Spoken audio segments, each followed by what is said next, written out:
Salut à toutes et à tous. Aujourd'hui, petit unboxing d'une paire incroyable. D'ailleurs, vous avez vu un peu dans le décor, il y a des paires que je vous ai pas présentées en vidéo, juste parce que j'en ressentais pas trop l'envie de faire un unboxing. Celle-là, là Jean-Paul Gaultier qui est là, voilà, on s'en fout un peu. Aujourd'hui, la paire que je vais vous présenter, c'est un bootleg. Alors, un bootleg, qu'est-ce que c'est? Putain, c'est quoi un bootleg, Guillaume? Eh ben, je vais vous dire tout de suite. Oui, donc en fait, un bootleg, pour vous la faire courte, tu prends un modèle connu, donc là, c'est une Jordan 1. Ensuite, vous retirez juste tout ce qui est logo Nike et Air Jordan, et ensuite, vous pouvez accoler un peu ce que vous voulez dessus. Moi, personnellement, j'adore les bootlegs, juste en général, c'est un peu d'une qualité de merde.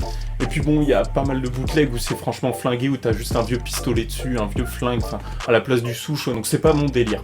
La paire que je vais vous unboxer aujourd'hui, ça a été fait par une chaîne YouTube que je suis depuis le confinement. Il y avait à peine de vidéos à l'époque, c'est Rapid Screw. Quand j'ai vu qu'ils allaient nous sortir des bootlegs, j'étais comme un fou. Du coup, cette paire, elle est sortie, alors je sais plus quel jour, mais c'était un dimanche à 20h. J'étais postiche ici sur l'ordi une demi-heure avant. J'étais trop chaud à l'idée de l'avoir. Le retail, donc le prix de sortie était de 200 €. Franchement, ça les vaut parce que c'est une paire qui est made in Portugal. La semelle, ils ont pris une qualité de fou malade. De toute façon, je vais vous montrer, ça sert à rien que j'attende. Et on va passer tout de suite à l'unboxing parce que là, il y a beaucoup trop de blabla. Donc déjà, pour commencer, la boîte est folle. En fait, ils ont repris un délire un peu retour à l'enfance, qui est une référence évidemment à Hot Wheels. En fait, ils ont voulu rendre la boîte un peu comme une boîte de jouets et également comme une boîte d'extincteur. Donc là, on a d'ailleurs les petites indications, voilà, sur l'extérieur de la boîte. Le petit tag, voilà, avec toutes les tailles, petites inscriptions comme ça. On ouvre la petite opercule. Je suis désolé frère, je t'éclate. Petit papier avec écrit HIT pour désigner la chaleur et également un banger dans le terme sneakerhead.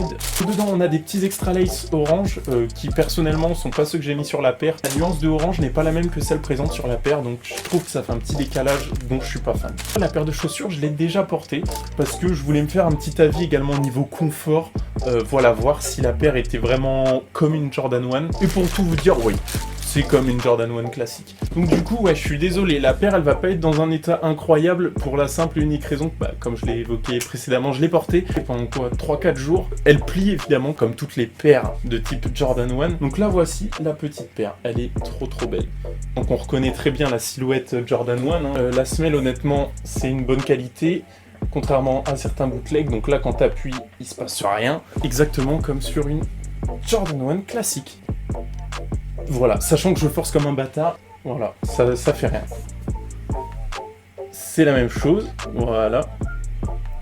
C'est vraiment une paire de bonne facture. Seul truc qui me fait un petit peu peur, j'ai peur que la peinture qui est sur le logo juste ici avec les flammes, j'ai peur que la peinture ait tendance à partir. Le jaune et le orange clair qui est au milieu. Ça me fait un petit peu peur. À voir comment ça vieillit. Donc pour ce qui est du cuir, je le trouve vraiment beau. Les finitions sont très belles. Elle est un petit peu pliée. Mais honnêtement, c'est pas dérangeant.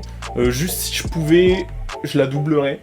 Ce qui est vraiment pas mal. En fait, ils ont utilisé un cuir doublé. Tous les endroits où le cuir a été coupé, toutes les extrémités des empiècements, en fait, est orange. Avec sur la petite étiquette ici, le petit logo HIT. À l'arrière, on a un petit HIT et sur l'autre, on a Air HIT. Voilà, à la manière de Air Jordan. Il y a un tout petit peu moins de 1000 paires si je me trompe pas, ou ça se trouve je dis de la merde. Si vous voulez aller voir, je vous la mettrai en description, la vidéo de Rapids où il nous parle un peu plus en détail de cette paire de chaussures. Elle est très clean.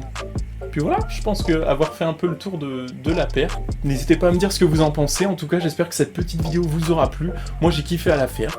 Et puis bah voilà. Enfin voilà, moi je vous souhaite une agréable fin de journée à vous et je vous dis à plus.